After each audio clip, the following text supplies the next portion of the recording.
दोस्तों, अगर आप अपनी लाइफ में कुछ नया सीखना चाहते हैं तो चैनल को सब्सक्राइब जरूर करिएगा। दोस्तों, सावन का जो महीने होते हैं मर्यादा एवं यह भक्ति के महीने होते हैं, भक्ति का माह होते हैं। सावन के पूरे महीने पर भगवान भोलेनाथ जी का नियंत्रण माना जाता है।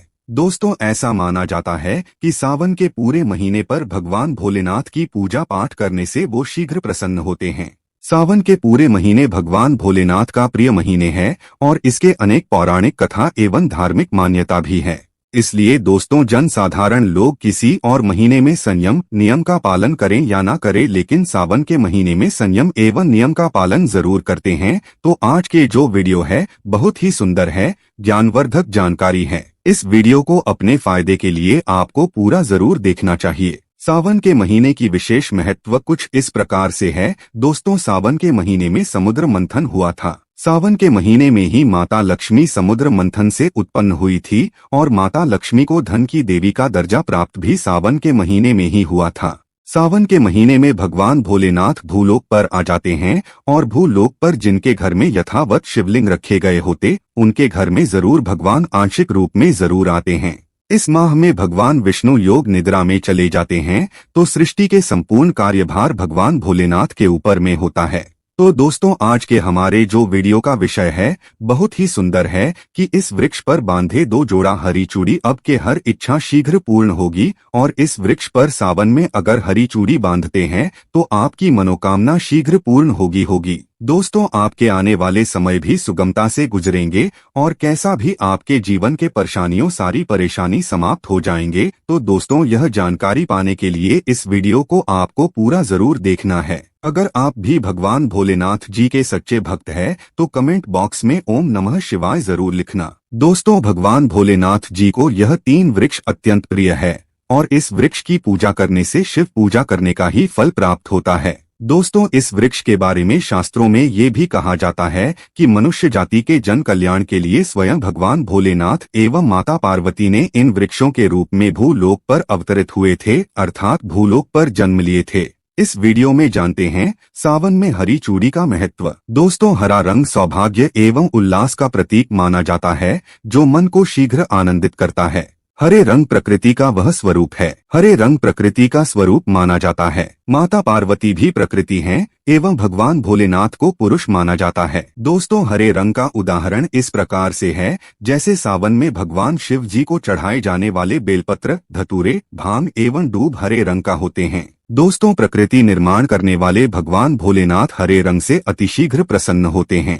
सावन में जो महिला हरी रंग की चूड़ी पहनती है, हरे वस्त्र धारण करता है, उन्हें अखंड सौभाग्य की प्राप्ति होता है। दोस्तों, इसलिए कहा जाता है कि जितने भी माता बहनें हैं उन्हें पूरे सावन के महीने में हरे रंग का चूड़ी जरूर पहनना चाहिए, हरे वस्त्र धारण करना चाहिए। सावन के महीने में जो माता बहनें भगवान भोलेनाथ की पूजा करती है, शिव पूजा करती है, ऐसे माता बहनों को हरे रंग का वस्त्र ही धारण करना चाहिए। कदापि रेड कलर की अर्थात लाल कलर की वस्त्र धारण नहीं करना चाहिए। ऐसा माना जाता है लाल कलर की वस्त्र धारण करने से भगवान भोलेनाथ नाराज होते हैं। तो दोस्तों, इस वृक्ष पर किसी भी सावन के सोमवार के दिन जरूर बांधें हरी चूड़ी। दुर्भाग्य आपके सौभाग्य में बदल जाएंगे। कैसा भी आपकी गरीबी हो, परेशानी हो, कष्ट हो, कलह हो, तकलीफ हो, जीवन में जो समस्या चल रही सारे समस्या समाप्त हो जाएंगे। और केवल एक ही सोमवार के दिन अगर आप ये उपाय करते हैं, हरी चौड़ी इस वृक्ष पर बांधते हैं, तो आपके जन्म जन्मांतर की गरीबी भी मिट जाएंगे और शीघ्र ही आपके एक ही सोमवार के दिन उपाय करने से मनोकामना पूर्ण होगा। तो दोस्तों, वह वृक्ष कौन सा है, आइए जानते हैं। प्रथम वृक्ष है दोस्तों शमी के वृक्ष। शमी के वृक्ष के बारे में ध्यान से सुनिए। तो शमी के वृक्ष माता पार्वती एवं भगवान भोलेनाथ जी का मिश्रित स्वरूप कहे जाते हैं।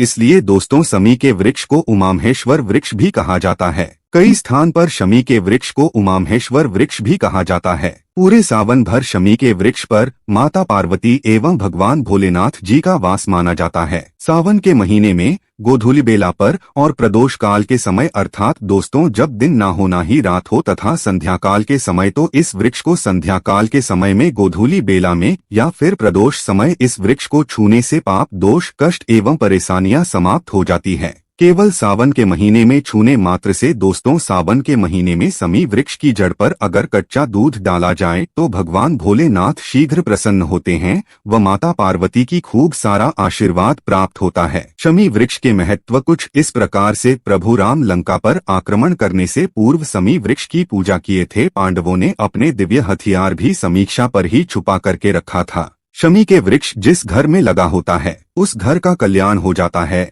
और इस घर में सभी प्रकार के भौतिक सुख का वास माना जाता है। तो दोस्तों सावन के किसी भी सोमवार के दिन शमी वृक्ष पर उमा महेश्वर का ध्यान करते हुए शमी वृक्ष पर सावन के किसी भी सोमवार के दिन उमा महेश्वर का ध्यान करते हुए 2 जोड़ी हरी चूड़ी एवं हरा रिबन जरूर बांधें या फिर हरा कलर की जो भी सिंगारी सामान आपको मिल जाए वह जरूर भेंट करें। कैसा भी आपकी मनोकामना हो एक ही सोमवार में शीघ्र पूर्ण हो जाएगा। पूरे सावन भर अगर शमी के पत्ते भगवान भोलेनाथ जी को उनके पूजा में चढ़ाते हैं तो इसे अष्टलक्ष्मी आपके घर में वास करते हैं। आपके घर कैसा भी दरिद्रता हो, आपके घर में कैसा भी परेशानी हो, परेशानी समाप्त हो जाते हैं और पूर्ण रूप से आपके घर में भौतिक सुख आकर के निवास करने लगते हैं। दूसरे वृक्ष है दोस्तों धतूरे के वृक्ष। धतूरे के वृक्ष धतूरे का वृक्ष भगवान भोलेनाथ के उपग्रह स्वरूप काल भैरव के अंश से उत्पन्न हुआ है। ऐसा मान्यता है कि शिवलिंग पर, जी हाँ दोस्तों, शिवलिंग पर धतूरे के पत्ता पुष्प फल चढ़ाने से राहु केतु एवं शनि के कुप्रभाव समाप्त होते हैं।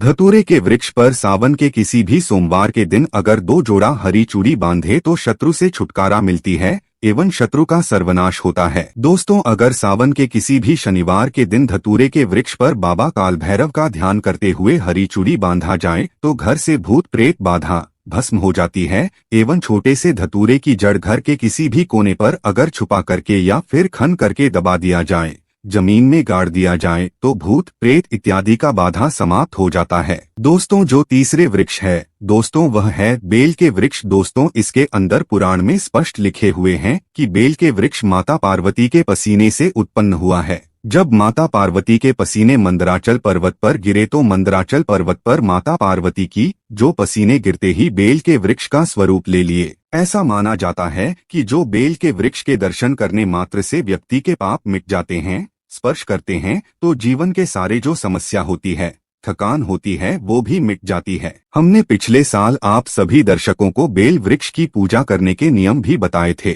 अगर आप भगवान भोलेनाथ को खूब सारा प्रसन्न करना चाहते हैं, भगवान भोलेनाथ को खूब सारा चीज चढ़ा रहे हैं लेकिन बेल के पत्ते नहीं चढ़ाते तो वो प्रसन्न नहीं होते। बेल के वृक्ष पर पूरे सावन के महीने में इनके जड़ पर ब्रह्मा का वास होता है। मध्य स्थान में भगवान विष्णु तथा संपूर्ण स्थान पर भगवान भोलेनाथ जी का वास माना जाता है। ऐसा भी माना जाता है कोई भी साधक अगर सावन के महीने में बेल वृक्ष की पूजा करें, सुबह के समय में या फिर संध्या काल के समय में बेल की जड़ के नीचे में अगर घी का दीपक जलाए तो तीर्थों की स्नान करने के बराबर पुण्य की प्राप्ति होती है और समस्त तीर्थ बेल वृक्ष की जड़ पर सावन के महीने में आ जाते हैं। तो दोस्तों सावन के किसी भी सोमवार के दिन बेल वृक्ष की जड़ पर, सावन के किसी भी सोमवार के दिन बेल वृक्ष की जड़ पर अगर कच्चा दूध डाला जाए तो जीवन की परेशानी एवं कष्ट मिटती है। तो सावन के किसी भी सोमवार के दिन संध्या बेल में आपको 1 जोड़ा हरी चूड़ी जरूर बांधना है। संध्या बेला में क्यों बांधना है? क्योंकि दोस्तों संध्या बेला को ही प्रदोष काल कहा जाता है। प्रदोष काल के समय में अगर भगवान भोलेनाथ माता पार्वती की पूजा किया जाए तो पूजा के प्रभाव बढ़ जाता है,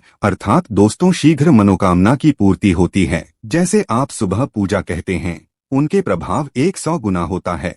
लेकिन संध्या काल के समय में जो आप पूजा करते हैं ब्रह्मा संध्या काल अर्थात दोस्तों जब दिन हो ना रात हो अर्थात प्रदोष काल के समय अगर आप पूजा करते हैं तो उसके प्रभाव 1000 गुना ज्यादा बढ़ जाते हैं। तो संध्या काल में ही घी का दीपक जलाए। घी का दीपक जलाने के बाद दोस्तों आपको 1 जोड़ा हरी चूड़ी, 1 जोड़ा हरी चूड़ी आपको दोस्तों इस वृक्ष पर अर्थात बेल के वृक्ष पर जरूर बांधना है। शीघ्र एक ही सोमवार के दिन ये उपाय करने से आपकी मनोकामना पूर्ण हो जाएंगी और पूरे सावन भर बेल वृक्ष जब आप भगवान भोलेनाथ को चढ़ाते हैं तो कम से कम 5 वृक्ष पर श्री राम लिख कर के सफेद चंदन से जरूर चढ़ाएं। इससे भगवान भोलेनाथ जल्दी प्रसन्न होते हैं। तो दोस्तों सावन के किसी भी सोमवार के दिन इन तीनों वृक्षों में से कोई भी एक वृक्ष पर हरी चूड़ी जरूर बांधें। शीघ्र आपके मनोकामना पूर्ण होगा। दोस्तों हमारे चैनल के यह अनमोल जानकारी कैसा लगा हमें कमेंट सेक्शन में जरूर बताइएगा और कमेंट में ओम नमः शिवाय जरूर लिखना। दोस्तों उम्मीद करते हैं आज की वीडियो आपको पसंद आई होगी।